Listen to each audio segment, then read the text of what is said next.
Bueno, entonces, acabamos de hablar y acabamos de terminar de ver los temas que son los clásicos de inferencia estadística y decíamos que eso en realidad es el valor agregado de la estadística como disciplina. La posibilidad de decir algo en términos probabilísticos sobre la población, conociendo solamente una muestra de un total de casos de la población o una muestra también de tiempo, ¿verdad? O sea, conociendo el pasado, proyectar algo al futuro, por ejemplo, ¿verdad? O también entendiendo,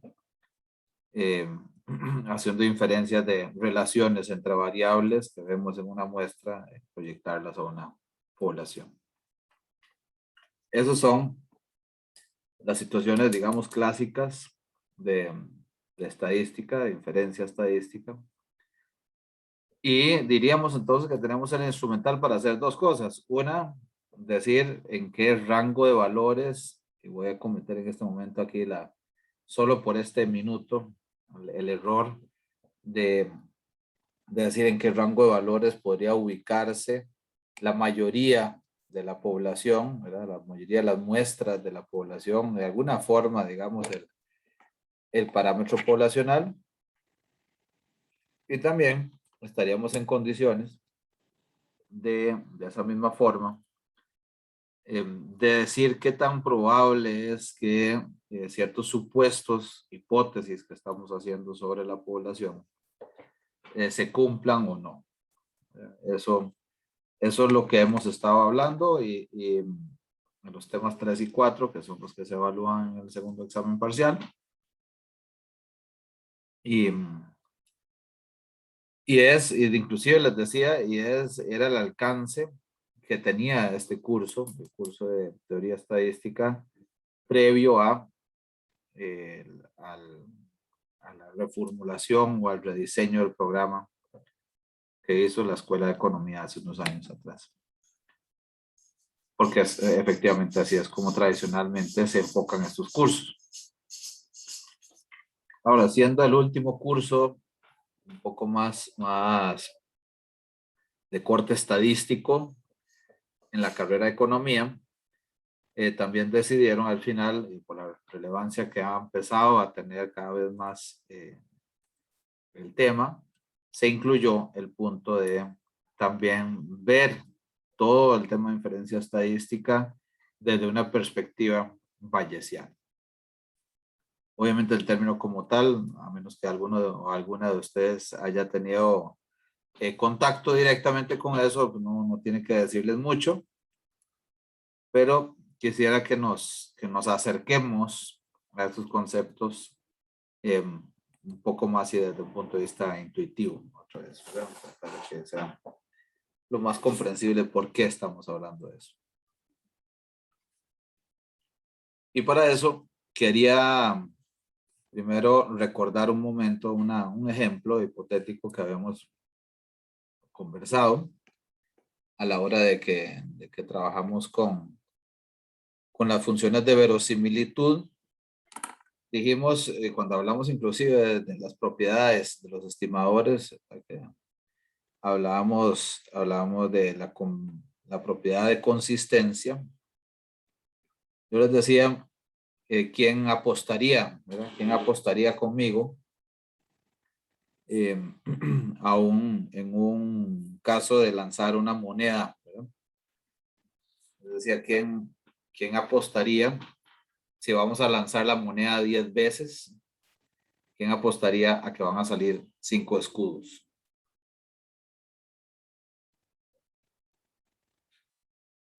¿Alguien se atrevería, alguien se animaría a apostar en esa situación?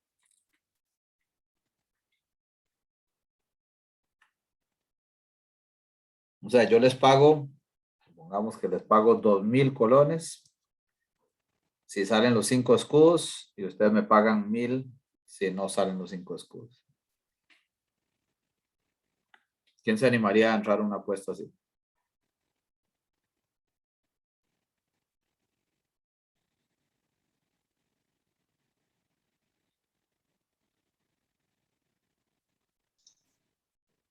sea, como que muy atractiva la apuesta no es, pero o sea, como que 2.000 colones contra 1.000, tal vez sí, aunque no sea lo más probable, me parecería como que aceptable, porque no hay mucha pérdida en caso de que no se cumpla. Ok, pero es por un tema de que los costos, el valor esperado de perder es bajo, es decir, Daniel, por eso entrarías. Sí, más o menos. Ok, este, muy bien. Sin embargo, ¿qué inquietud te queda ahí, Daniel, con la apuesta? Decías que no es lo más probable que suceda. No es el valor más probable.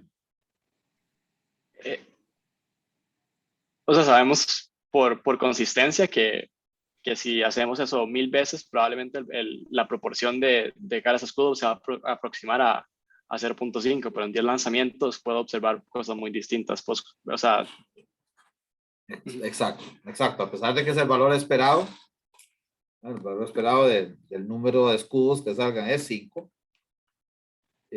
no nos sentimos muy cómodos con esa cantidad de muestra, ¿verdad?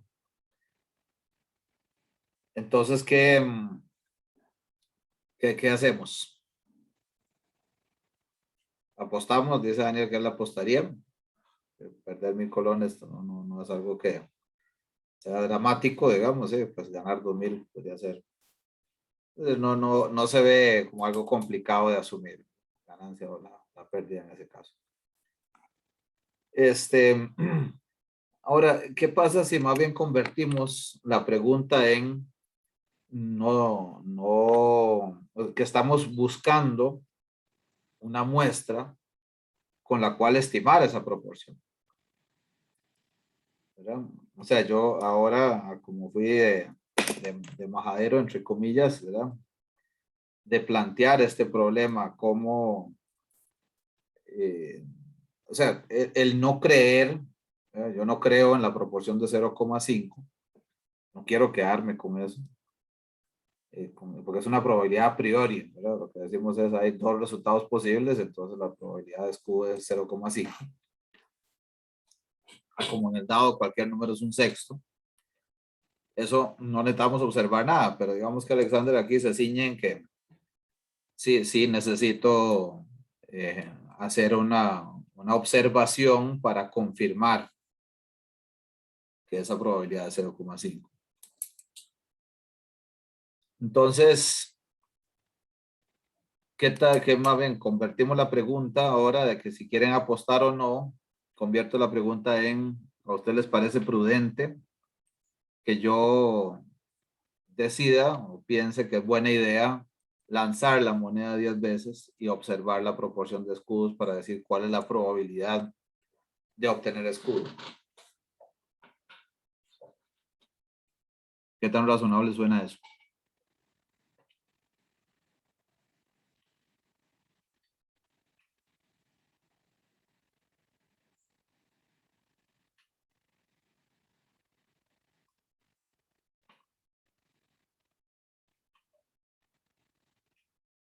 ¿Ustedes se sentirían cómodos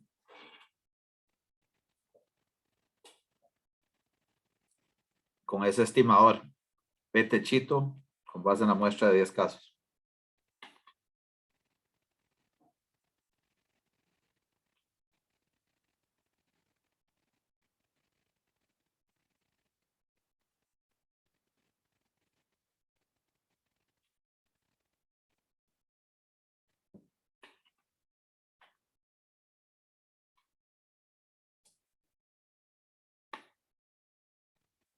¿Qué opinan?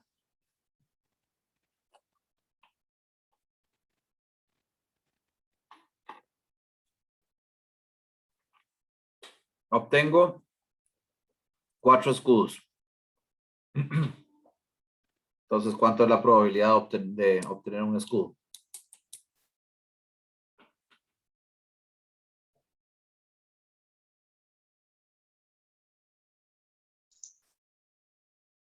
digamos, ahí estaríamos estimando 0.4, ¿no?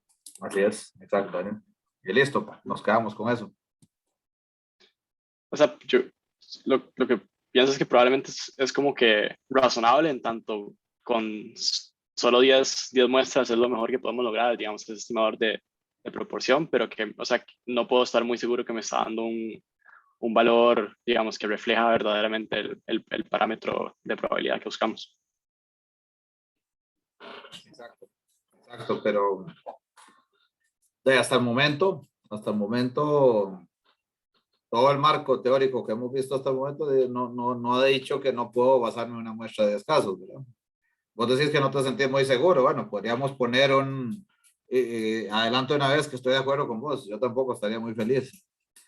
Pero podríamos construir un intervalo, ¿verdad? Un intervalo de confianza. Como para no decir que nos sentimos seguros o no, sino de construir alrededor de ese petechito, más o menos Z alfa medios por el error estándar, ¿verdad? P por 1 menos P entre N. Y con eso podríamos perfectamente tomar o sea, tener una referencia por donde podría moverse la proporción. Estarían, o sea, en general se sienten tranquilos y satisfechos con eso. O hay algo muy intuitivo, así que nos incomoda un poco con todo eso. Cuando digo muy intuitivo, quiero decir, no corresponde a lo que dice en el libro de Mendenhall aquí, ni lo que hemos hablado acá en las clases, pero algo que desde un punto de vista de sentido común, como diríamos, no parece muy razonable.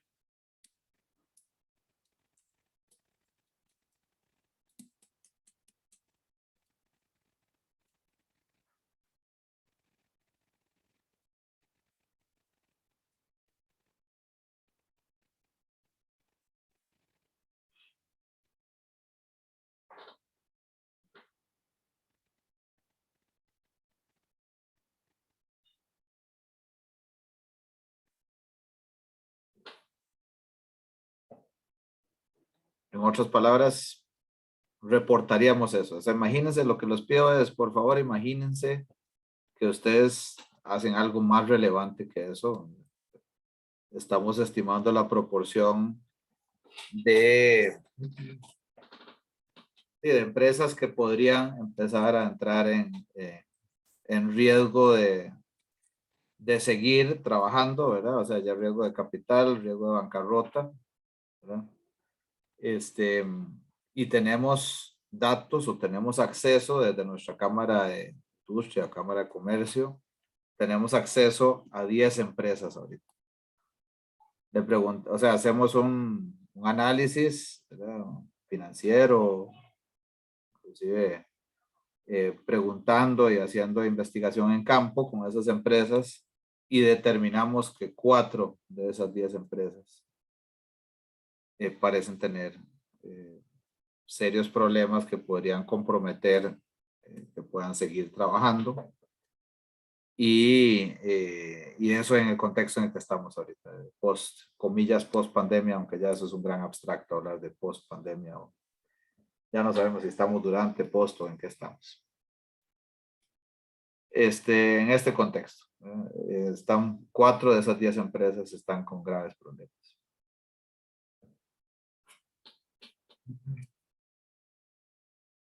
Ustedes, la pregunta es, ustedes que están participando en esa investigación, ¿reportan ese dato como una estimación de la proporción poblacional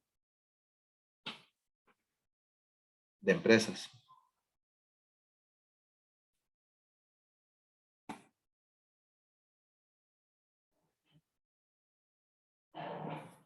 Porque eso es lo que ahorita, si alguien les preguntara, imagínense que no está Alexander aquí preguntándoles, ¿no? Alguien en la organización en la que están trabajando, en algún instituto, en algún banco, en algún ONG, lo que ustedes quieran, ¿verdad? Ustedes están trabajando ahí y les piden que por favor les ayuden a hacer esa investigación y determinaron que podían echar mano de esas 10 empresas para, digamos, que esas 10 empresas están dispuestas a abrir la puerta, más bien a que les digan un poco cómo están y encontraron que esas 4 están en alto riesgo. Entonces se devuelven por el momento, si les tocara hoy, se devuelven por el momento a lo que tienen de herramientas para hacer estimaciones.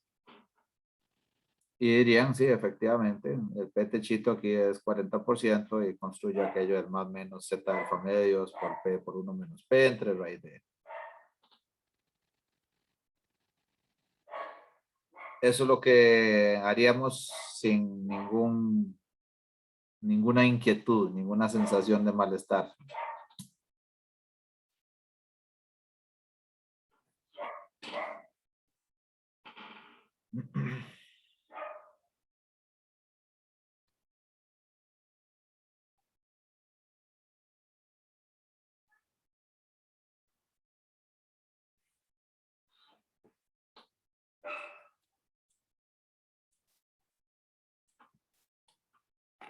Don Alejandro Céspedes, ¿qué dirías vos? ¿Estarías de acuerdo? ¿Eso es lo que harías?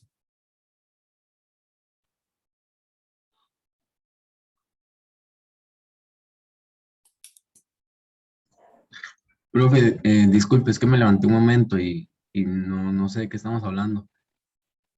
Estamos hablando de que si vos estuvieras a cargo de una investigación que va a entender o hacer un diagnóstico en 10 empresas, en el lugar donde estás trabajando, digamos una cámara de comercio, tiene oportunidad de hacer un análisis a profundidad de esas 10 empresas para determinar a nivel poblacional cuál es el nivel de problemas de liquidez, problemas de operación que realmente hagan que una empresa no pueda seguir trabajando.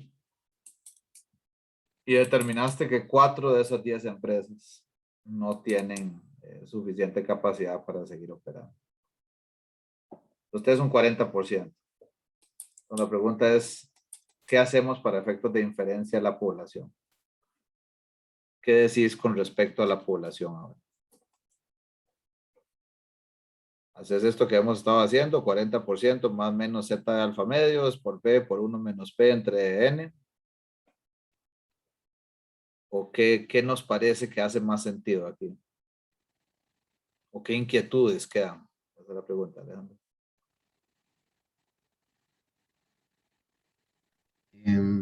La verdad, yo podría decir que sí. ¿Harías eso? Sí, me suena lógico, como, sí. Lo que hemos dicho hasta el momento, ¿verdad? O sea, no hay Sí, nada. como pensando en los temas anteriores. Exacto. Muy bien. ¿Alguien tiene alguna objeción o algo que, de nuevo, desde lo que hemos visto en el curso, Alejandro tiene razón? Lo que le estoy pidiendo ahorita es, supongamos que la jefa o el jefe se devuelve y dice, no sé, o sea, ¿estás seguro que vamos a reportarlo así? ¿Hay alguna razón de por qué sospechar algo extraño ahí? ¿O no? Pues no, el marco teórico dice que hay que hacerlo así y así se reporta.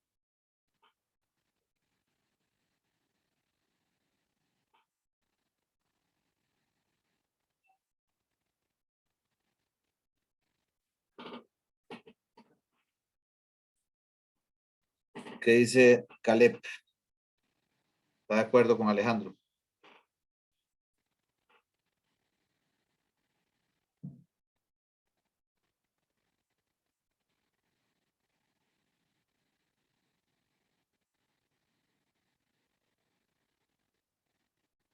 Don Edwin.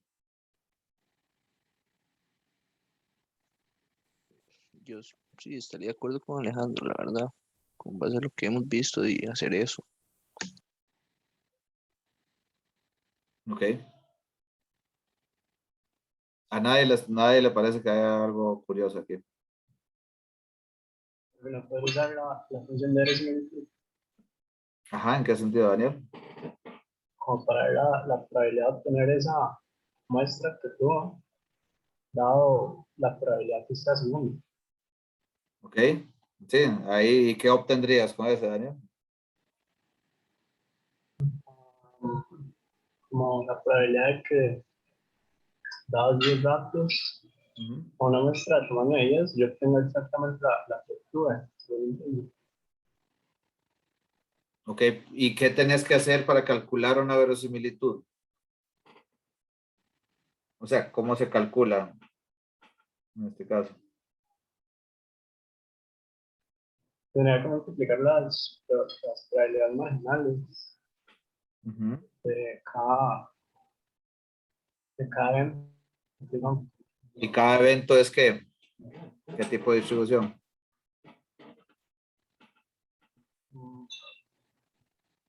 Una normal sería. Pero lo que, No, lo que, entra una Bernoulli, ¿esa? exacto, Daniel, es una Bernoulli, exactamente. Uno puede ser que esté en problemas de liquidez o de operación, o puede ser que no. Y la muestra de 10, ¿qué tipo de distribución seguiría entonces? Esa conjunta.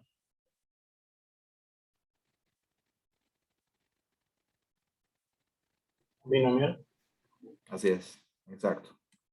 Y obtendrías, ¿y qué tenés que calcular para poder calcular una probabilidad conjunta en la binomial? O sea, ¿qué necesitas? ¿Qué valores? El parámetro de probabilidad, creo, y como el La pro- número de éxitos. exacto, y ese primero que dijiste, el parámetro de probabilidad, la proporción, es la proporción poblacional, ¿verdad? Ajá. Bueno, en este caso, me imagino que se puede usar el estimado. El estimo, o sea, la que el 0,4 decís. Ajá. Ok, ¿y qué te va a dar? Una probabilidad probablemente la más alta de cualquier otro valor de P que utilices, ¿verdad? Porque efectivamente estás usando el que salió en la muestra. Correcto. Eso va a ser más alto que si usas P igual a 0,3 o que 0,5 o cualquier otro de los valores. Y con esa probabilidad, ¿qué hacemos? La probabilidad de obtener una muestra de 4 casos da la P igual a 0,4.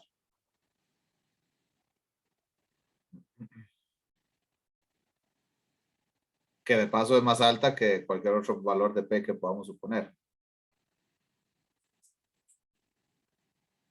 Pues, ¿qué hacemos con esa probabilidad? Que nos ¿Sí? doble. Sí, sí. O sea, ¿qué decís? Y ahora, seguís hablando con tu jefa ahí. ¿Qué le decís con base en esa probabilidad?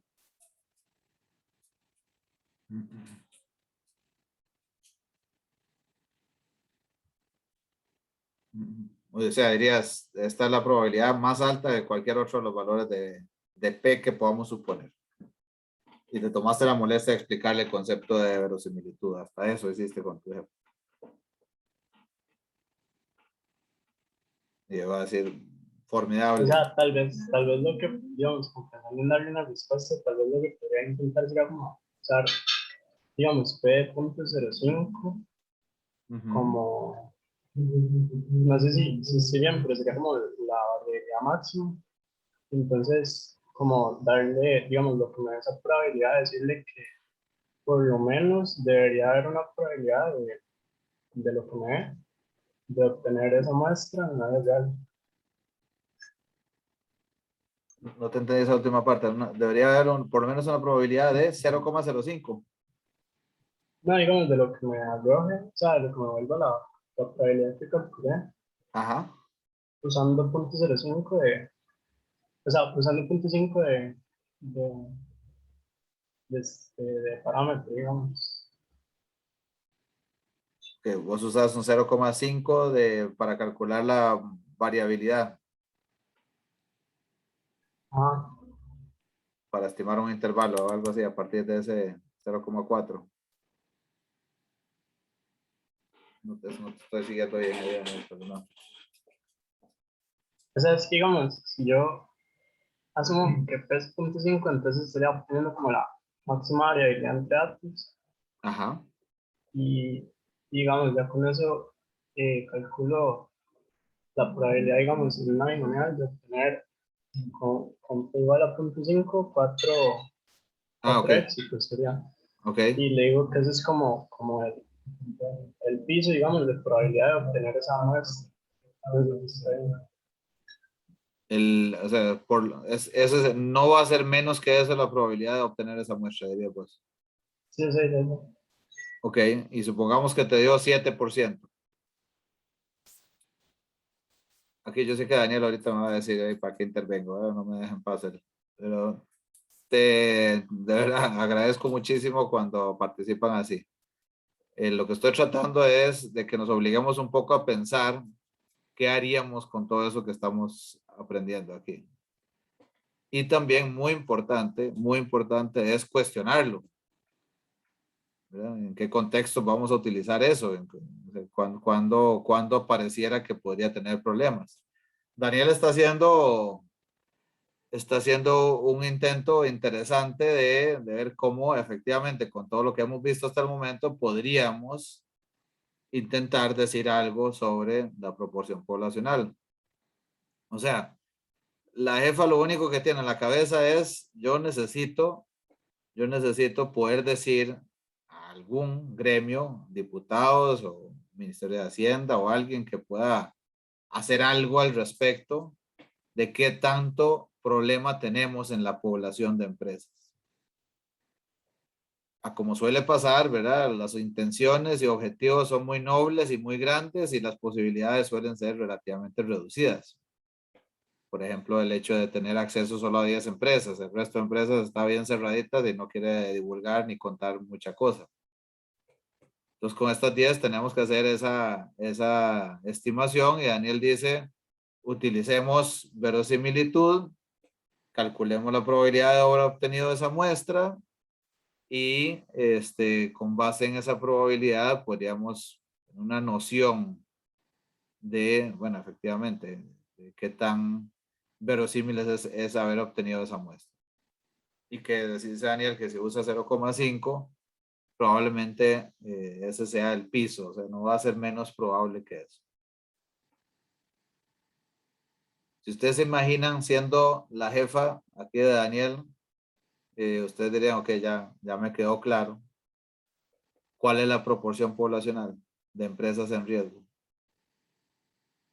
Y Daniel mismo puedes contestarte, digamos, imaginándote si sos tu jefa ahora.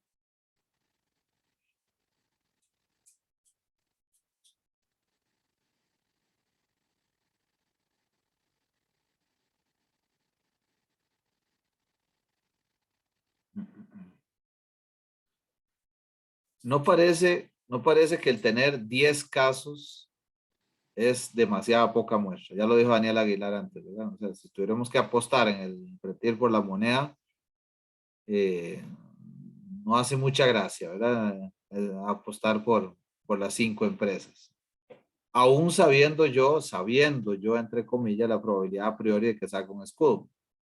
En este caso, yo no sé la probabilidad de entrar en riesgo de operación o riesgo de liquidez de la empresa. No la conozco.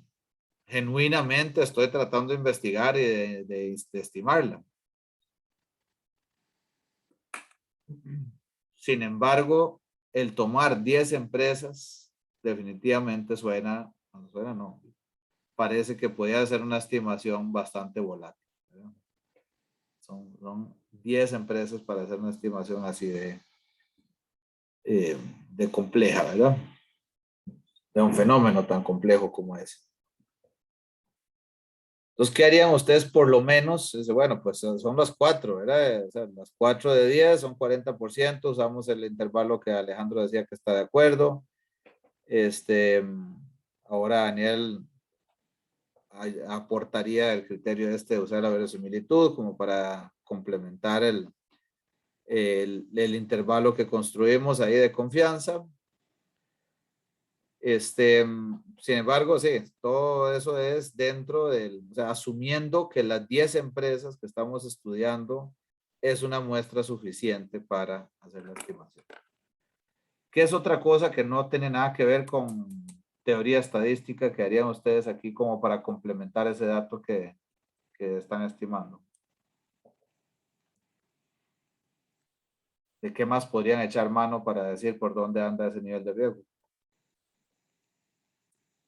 Y no estoy preguntando por nada, ningún artificio ninguna cáscara, banano, algo aquí es súper creativo, algo muy intuitivo. ¿Qué haríamos si tuviéramos que decir cuál es ese nivel de riesgo?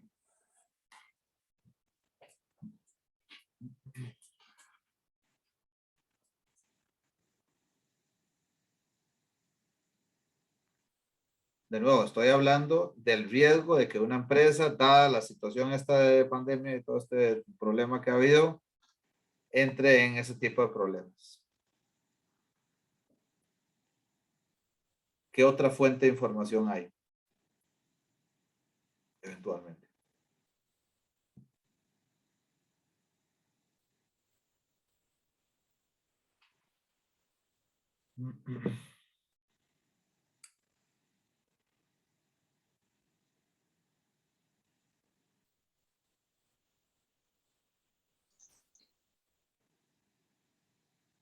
Sí, Daniel. O sea, si podemos esperar, eventualmente podría observar efectivamente cuántas entraban a problemas de liquidez y con eso afinar la estimación, pero no creo que sea como que muy útil si tengo que dar un reporte como que al inicio. No, al inicio no, digamos que estamos hoy, ya ha pasado bastante tiempo, ¿verdad? Eso está muy válido, ¿sí? Lo que es Daniel, ¿verdad? Podríamos ver en los meses pasados cuántos han ido entrando en problemas, ¿de acuerdo? Pero alguien podría decir, bueno, eso da los meses pasados, ¿verdad? Pero ahí, conforme pasa el tiempo se puede poner peor. Pero, y aquí estoy hablando ya del tema sustantivo, no tiene nada que ver con estadística, ¿verdad? Sino entendimiento del entorno microeconómico, entorno país, etcétera. Probabilidades de que medidas de gobierno se pongan peor o mejor, o ustedes quieran verlo, en términos de estas empresas, ¿verdad? No, en términos de salud pública. ¿Qué más podríamos hacer? Por ese camino que nos está sugiriendo aquí Daniel, ¿qué más podríamos hacer?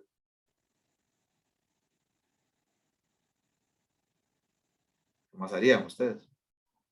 Pero o sea, yo tengo que ser 10 más, Perdón. de fijo tienen que ser 10 más, no sepan más. No, más muestra no hay porque nadie quiere colaborar, Daniel. O sea, el resto de las empresas están más bien con un altísimo temor ahí de que alguien les esté viendo los papeles y descubriendo algo de impuestos que deberían estar pagando que no querían. Todo esto es absolutamente hipotético, ¿verdad? No es que eso esté pasando, ¿verdad? No hay más muestras. ¿Qué más podríamos hacer?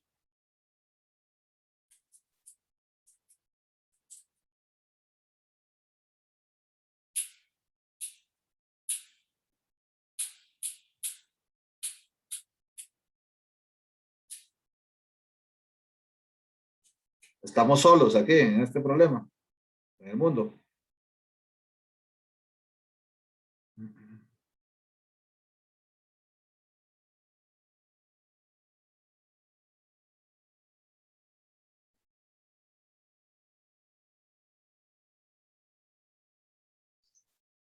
O sea, o sea, si hubiesen como que otros tipos de estudios similares al mío que han tal vez buscado estimar lo mismo, podría apoyarme en esos para hacer yo mis estimaciones.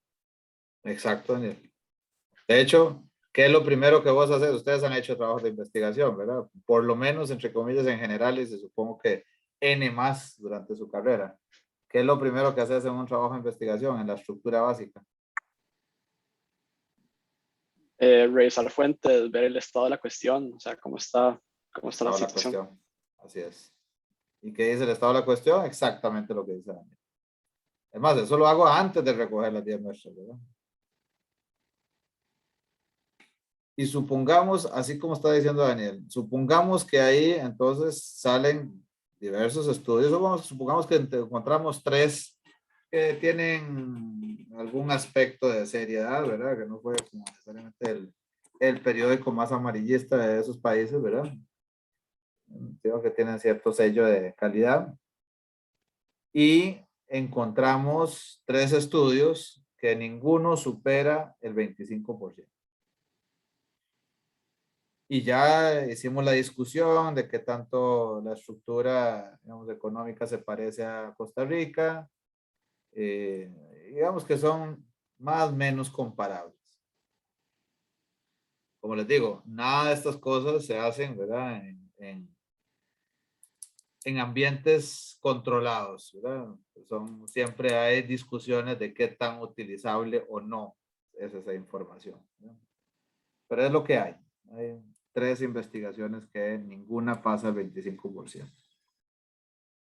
Y ahora ya avanzamos, como dice Daniel, ya pasó el estado de la cuestión, ya estamos en resultados. Y resultados con toda la discusión que involucra de por qué estamos calificando estas empresas como en problemas de liquidez o operación. Y son 4 de 10. Entonces, de nuevo, hago la pregunta. ¿Cómo se sienten?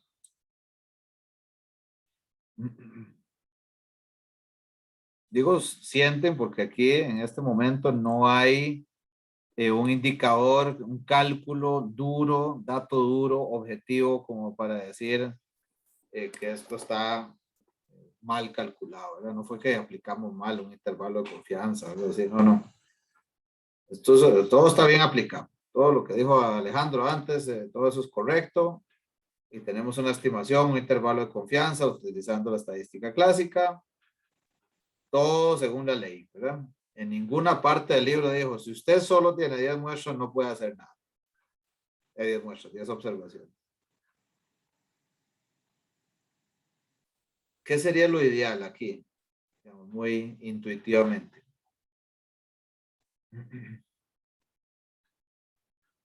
¿Qué les gustaría combinar?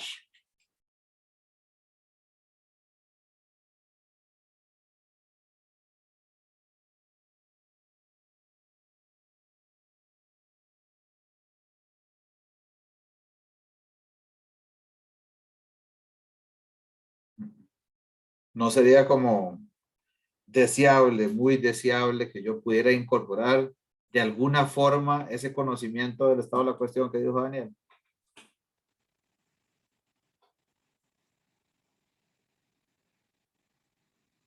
¿Por qué tiene que ser el estado de la cuestión, terminar ahí, 25% máximo, y después mis resultados hasta máximo 40%?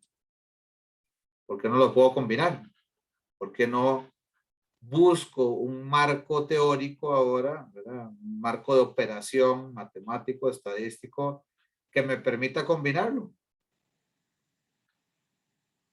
O sea, vean que si tenemos apenas acceso a ese tipo de información, probablemente nos vamos a quedar con una estimación altamente, voy a ponerle así entre comillas, nerviosa. O sea, pues 10 empresas es una muestra muy reducida. Uno podría decir, no, con 10 empresas, ¿saben qué? Ni se molesten en estimar nada. No lo recomendamos. Es más, dice también la teoría estadística clásica que para usted hacer una estimación en el caso de proporciones y utilizar la normal en el caso de proporciones, que no podemos usar la t-student, pues toca tener por lo menos 30 observaciones, que era el famoso límite para considerar alguna muestra grande.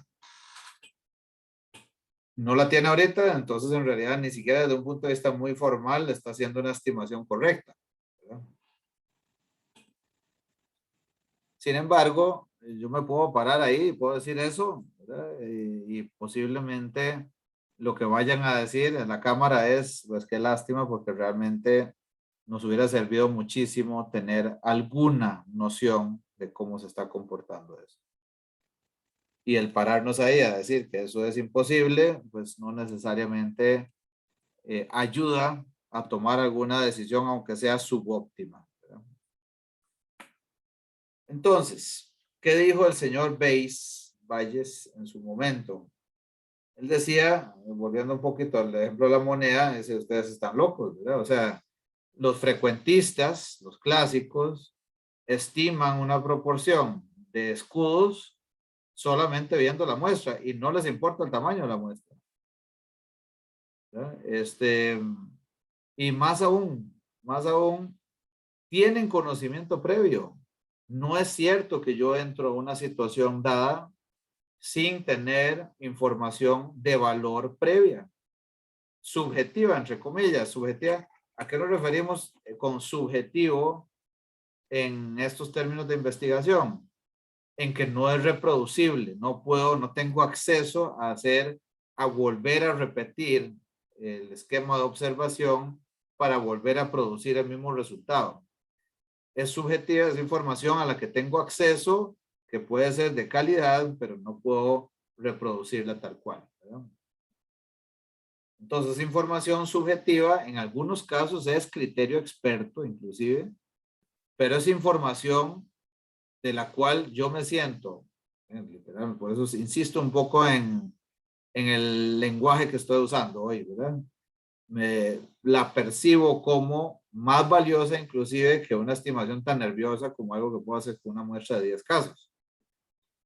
Entonces, por eso es que el señor Bayes decía, en realidad lo que hace sentido aquí es ver cómo combinamos información previa con información que estoy observando con la muestra. Y en ese sentido, el parámetro que estoy estimando, nuestro valor, la proporción poblacional, por ejemplo, en el caso de las empresas estas, es una variable, decía, no es una constante. Y yo más bien quiero modelar la distribución de probabilidad de esa variable, de ese parámetro que lo estoy considerando una variable. Y cuando el amigo Bayes, don William Bayes, dijo eso hace varios siglos atrás, eso fue básicamente un divorcio en dos corrientes aquí, ¿verdad? En la inferencia matemática estadística. Eso era inaceptable y sigue siendo altamente discutido y cuestionado por una buena parte, cada vez menos, pero sí, todavía una buena parte de los teóricos y de los que trabajan con la construcción de estos modelos de estimaciones. Entonces, habiendo dicho, duré 53 minutos para llegar a este punto, bueno, un poco menos que tarde hoy, pero vale la pena discutir un poco bajo qué contexto podría suceder que en lo que hayamos aprendido hasta el momento no tiene tanta gracia utilizarlo. Les doy otro ejemplo antes de arrancar ya las filminas de hoy, muy sencillo. Ahorita nosotros estamos estimando con datos de ventas mensuales, estamos estimando las elasticidades de precio de un portafolio de una compañía aquí en Costa Rica. Y tenemos 2 años y medio a 3 años de datos.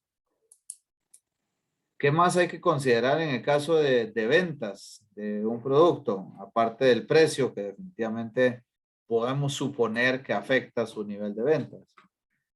Bueno, aparte de eso, afecta la época del año, el mes en el que estamos, ¿verdad? O sea, una bebida, por ejemplo, un lácteo, un queso, etcétera, pues tiene ventas diferentes en verano o en Semana Santa de lo que puede tener en los meses de lluvia. Por otro lado, interesa saber qué tanto se ha vendido, a cuántos clientes, ¿verdad? A cuánta base de consumidores se le ha vendido a esos productos. Si eso crece en el tiempo, va a haber una tendencia a crecer también. Entonces hay diferentes componentes que tenemos ahí, variables explicativas de las ventas de esos productos, entre otras el precio. Y tratando de aislar el efecto de esas otras variables, podríamos tener un efecto más puro del precio. Sin embargo, es basado en una muestra de datos que en el mejor de los casos son 36.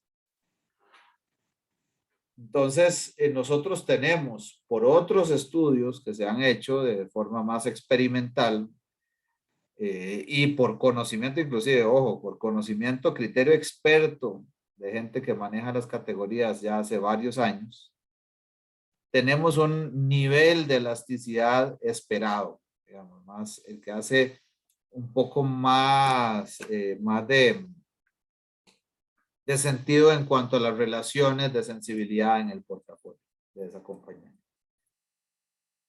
Entonces, lo que hemos estado haciendo hasta ahora es trabajar con modelos de regresión la mayoría de sus casos lineal, ¿verdad? Determinando el efecto de los precios. Sin embargo, en algunos casos ya nos dieron algunos resultados sospechosos, no pocos casos, ¿verdad? Suficientes casos. Y lo que hemos decidido, lo que estamos haciendo ahora es aplicar un enfoque bayesiano para poder incorporar la información esta que les digo de estudios más experimentales y de criterio experto como parte de la estimación final de los coeficientes del modelo. O sea, para ponerlo un poquito fancy, es buscando construir modelos de regresión bayesianos.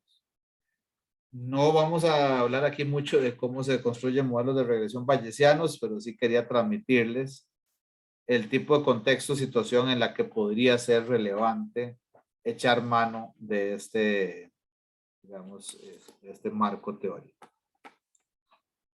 Muy bien, entonces vamos a ver algunas laminitas aquí.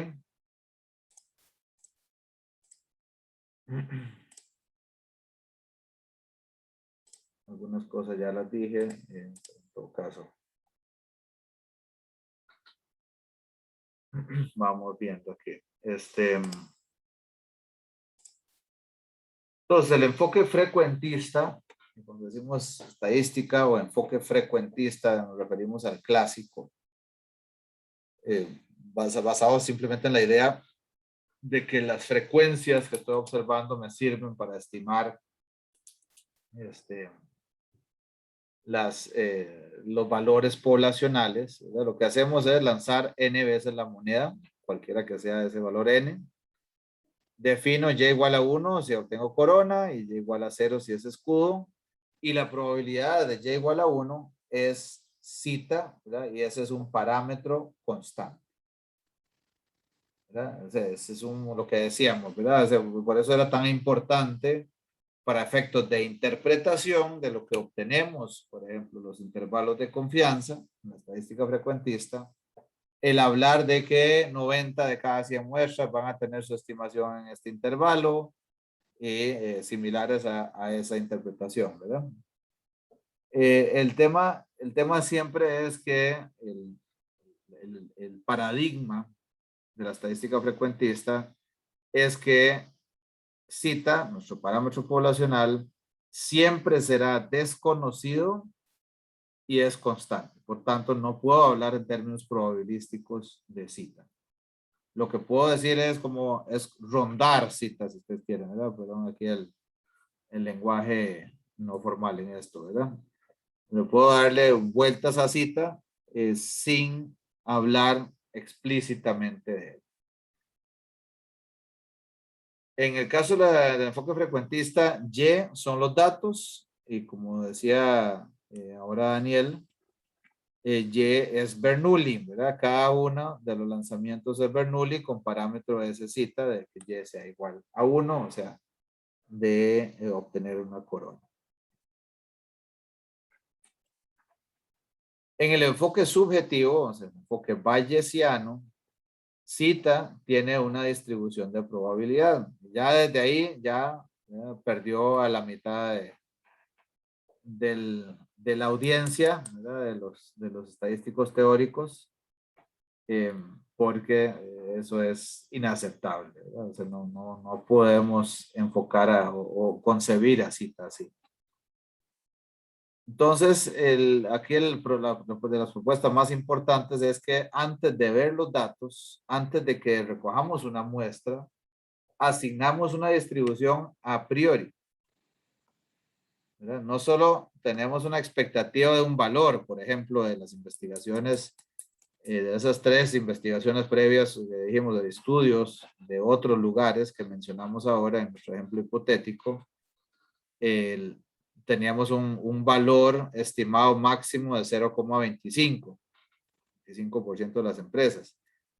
Aquí, en este caso, no solo, o sea, lo que propone el marco teórico bayesiano, no solo es que tenemos un valor estimado previo, sino que tenemos una distribución a priori estimada. O sea, diferentes valores posibles que tengo antes de ver los datos, antes de ver mi muestra, de esas 10 empresas, como decíamos ahora, y esa distribución a priori que refleja o debería reflejar este valor que tenemos a partir de los estudios previos es pi de zeta. Esto es pura convención, ¿verdad? Una nomenclatura. La llamamos pi de zeta. En este caso, lo que sabemos es que zeta, ¿verdad? Es ahí, como les decía, todo lo que ya le genera dolor de cabeza a los estadísticos frecuentistas. El que estamos colocando a zeta ahora aquí en un intervalo, ¿verdad? O sea, zeta se mueve entre 0 y 1. Y que esa distribución debería reflejar esa propiedad de zeta, que es en este caso una proporción. Y queremos encontrar nuestro objetivo final, bueno, sí, el objetivo de construcción final, después eso tiene varias aplicaciones, como vamos a ver en las siguientes sesiones, pero nuestro objetivo fundamental aquí es encontrar una distribución a posteriori. Eso es lo que queremos obtener. Después de observar Y. O sea, todo esto, priori y posteriori, se refiere al hecho de recolectar y observar la muestra de los datos, ¿verdad? En la estadística frecuentista solo existen los datos, no hay ninguna otra cosa que interese. Todo, de hecho, el término estadística como tal remite a la observación de datos y a la repetición o extensión de esos comportamientos o estados a otros estados futuros o a la población en general, ¿verdad? Entonces, solo existen los datos. Aquí existen los datos y existe esa información a priori, y lo que es a posteriori es, bueno, ahora, sabiendo lo que sabía a priori y dándole su correspondiente peso, y lo que sea a posteriori, o los datos, puedo construir igualmente ahora una distribución a posteriori. ¿La distribución de quién? De zeta igual, de zeta posterior a observar los datos. Y no es casualidad, ¿verdad? No, de hecho, seguramente ya ustedes sí habían escuchado o habían visto el teorema de Bayes, ¿verdad? Porque de hecho, por eso existe el teorema de Bayes, porque él desarrolló este paradigma nuevo, este enfoque, bajo la lógica de lo que sí ustedes seguramente ya conocieron, inclusive aplicaron al rato en el curso de probabilidad. Y es que obtenemos una distribución posterior, esta que estamos hablando, pi de zeta también, igual que la previa, pero pi de zeta dado y. O sea, esto es una condicional. Esto es la probabilidad, la distribución de probabilidad de zeta después de haber observado la muestra. Esa pi de zeta dado y. La obtenemos por medio del teorema de Bayes, usando la misma lógica exactamente. Y ustedes recordarán que es la probabilidad de A dado B, ¿verdad? Es la probabilidad, por definición de condicional, ¿verdad? La intersección, ¿verdad? Cuando se dan conjuntamente A y B, entre la probabilidad de B. ¿Verdad? Ahora, el nuevo denominador no es 1, no es el espacio muestral, no todas las posibilidades, sino un evento particular es el que condiciona esa probabilidad y es B. Entonces ahora eso lo expresamos en probabilidad de B dado A, ¿verdad? Esa probabilidad de A y B es la probabilidad de B dado que ya había observado A por la probabilidad de A. Y eso divididos igualmente entre la probabilidad de B. Entonces, si ustedes recuerdan, probablemente, o espero que se los hayan contado así en el curso de probabilidad, lo que me está diciendo Bayes, en otras palabras, es calcule la probabilidad particular de esta condicional de A dado B como A siendo un subevento, una de las posibilidades de manifestarse B. ¿Okay? Entonces B tiene K posibilidades de manifestarse, ¿verdad? Ahí, si ustedes quieren algún tipo de sumatoria, ¿verdad? De posibles eventos que se pueden dar conjuntamente con B, ¿verdad? Y A es uno de ellos. Entonces, si yo quiero saber esta probabilidad de A dado B, lo que hago es calcular la probabilidad de del subconjunto de B, que es A. Pero eso inclusive, más allá de estadística, es inclusive lógica, ¿verdad? Y eso lo expresamos ahora en la simbología y la terminología de la inferencia bayesiana. Decíamos entonces que la pi de zeta dado y, la probabilidad está posterior de observar zeta, dado que ya recogí esa muestra, sería la probabilidad de observar y dado zeta. ¿Y qué es esta probabilidad de y dado zeta? Es la verosimilitud, o sea, esta es la definición de la likelihood, ¿verdad? Porque es la probabilidad de observar esta muestra dado que es cierto este valor de zeta o este valor de P, como nos decía Daniel Moya antes, ¿verdad? Voy a calcular la probabilidad de observar esta muestra de 4 empresas si suponemos que la proporción poblacional es 0,5, por ejemplo. Ese era el ejemplo que nos decía Daniel. Y eso lo multiplicamos por la pi, por la probabilidad de zeta, la previa es esta, ¿verdad? O sea, esta solo refleja esta información previa a recoger la muestra. Y ese es el ponderador de esa likelihood, ¿verdad? Y eso lo dividimos entre la probabilidad de observar estos datos. Bueno, disculpen, se desconectó, no sé por qué. ¿Me están escuchando ahí? Sí, bro. Ok, perfecto. Es rarísimo, parecía que no hay conexión y sí. Ok, bueno, entonces vuelvo acá. Muy bien, entonces voy a pasarme aquí, que este diagrama de Venn no me ayuda mucho ahorita. En el caso de que tengamos,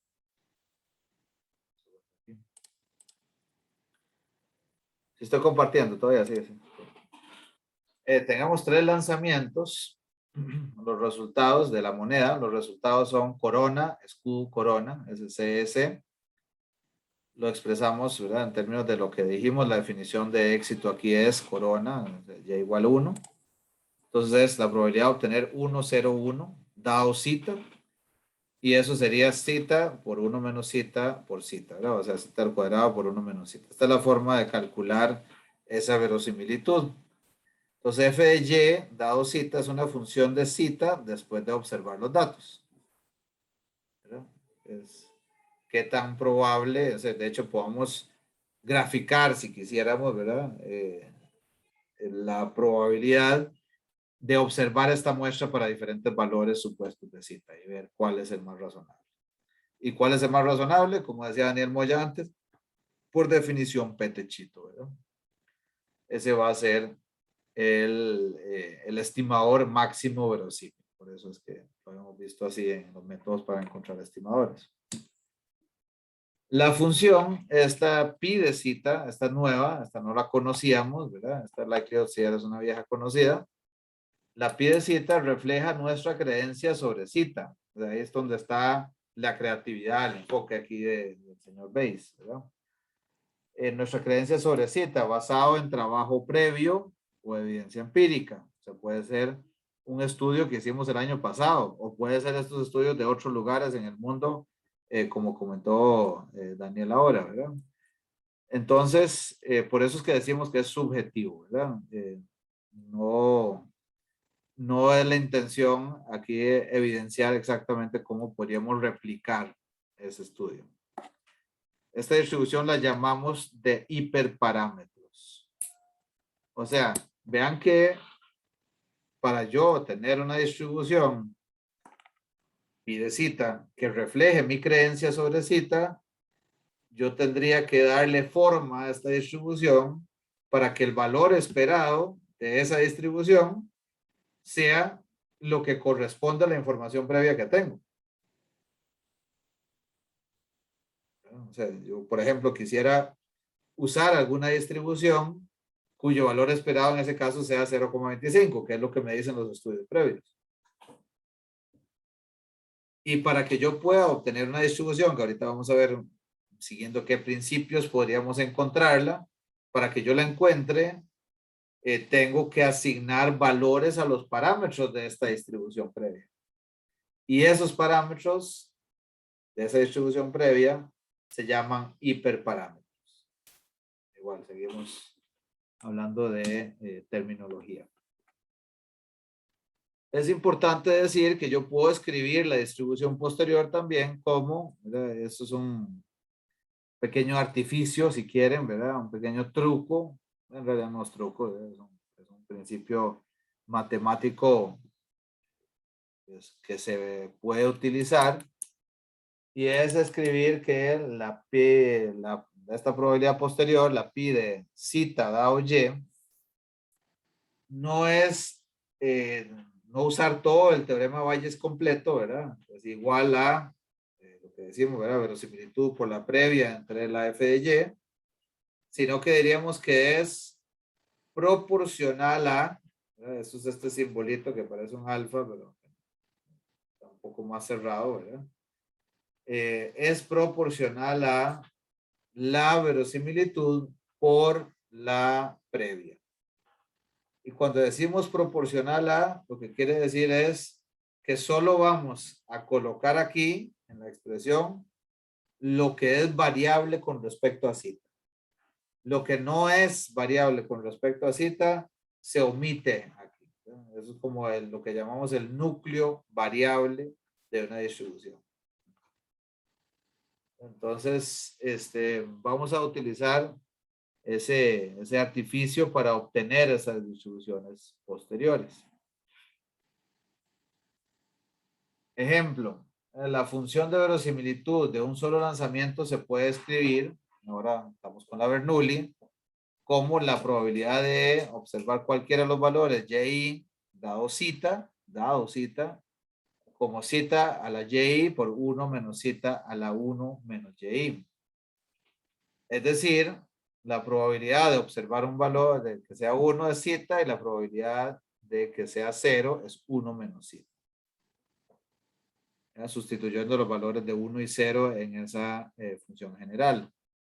Y también la verosimilitud, o sea, la probabilidad de observar y1, ya sea que sea 1 o 0, ¿verdad? Y2 igual hasta yn, dado cita, entonces la probabilidad conjunta de observar esa muestra es cita a la y1 por 1 menos cita a la 1 menos y1, y así voy multiplicando esas p de y, ¿verdad? Hasta cita a la yn por 1 menos cita a la 1 menos y. Así lo podríamos escribir de forma general, ¿verdad? Que sería igual que decir la productoria de igual a 1 hasta n, de cita a la y por 1 menos cita a la 1 menos y. Y eso ya aplicando la productoria, la multiplicatoria sería cita a la sumatoria y por 1 menos cita a la n menos sumatoria y.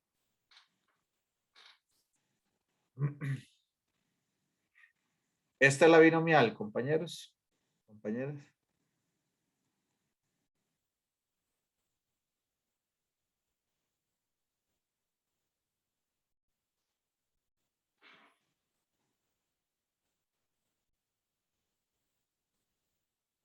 ¿Es o no es la distribución binomial?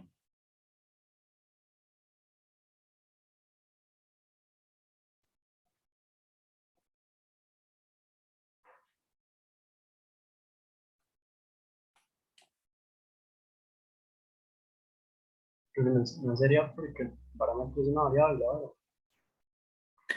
Correcto, sí, pero digamos que omitiendo eso, la forma que tiene esto es pareciera una binomial, digamos, si ahí hubiéramos puesto P y hacemos caso omiso un momento que estamos buscando que sea cita o P una variable.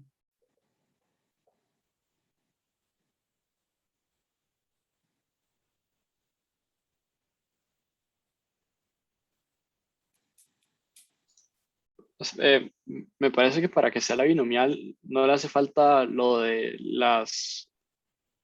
combinatorias de n sobre k o n sobre j sería en este caso. Así es, exacto, Daniel.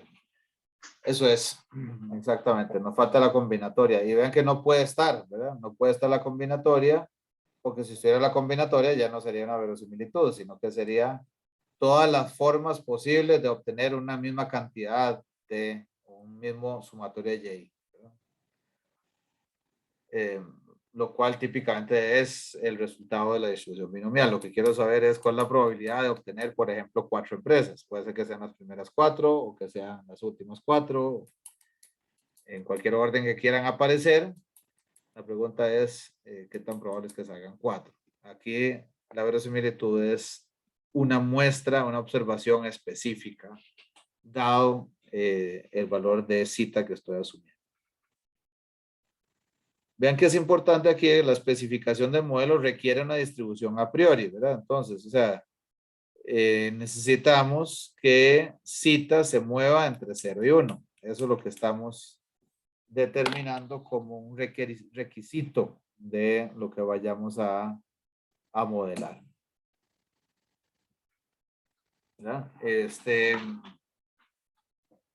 Y eso, exactamente eso, es lo que vamos a hacer o a trabajar a partir de la próxima sesión, cuando trabajemos con ya la especificación de modelos a priori y cómo obtenemos una distribución a posteriori a partir de esa a priori y la observación de la muestra.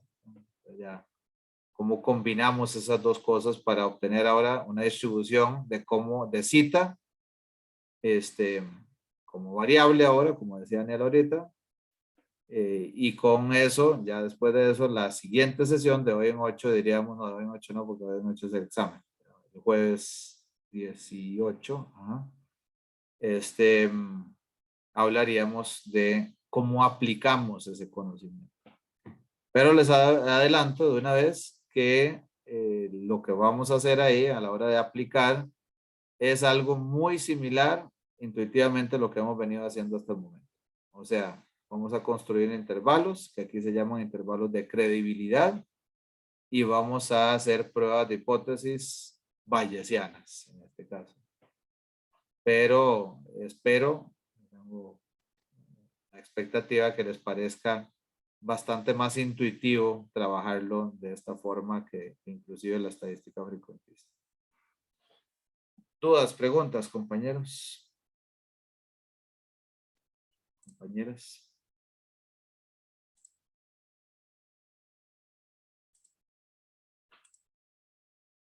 ¿Suena razonable lo que estamos hablando?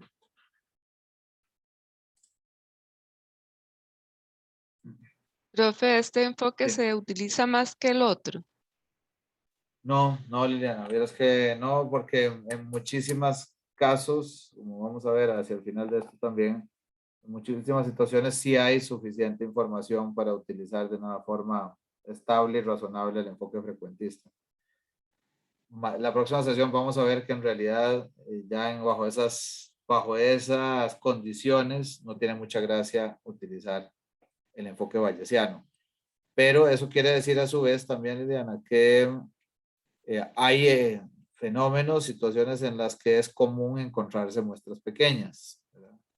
Fenómenos que son difíciles de estudiar, ¿verdad? Entonces ahí adquiere bastante relevancia, entre otros, el usar el enfoque bayesiano. Bueno, ya les di un ejemplito ahora, ¿verdad? Con eso de las elasticidades, que no tenemos más información que esos 3 años de historia por mes. Ustedes podrían decir, pero ¿cómo? Si esa empresa tiene 8 años de operar o más. Sí, pero no tiene datos almacenados con esa estructura, ¿verdad? Con ese nivel de confiabilidad. Entonces, pues a pesar de que en ciertas situaciones uno esperaría poder utilizar los métodos regulares, clásicos, a veces es necesario poder tener la posibilidad de echar mano de estas otras cosas.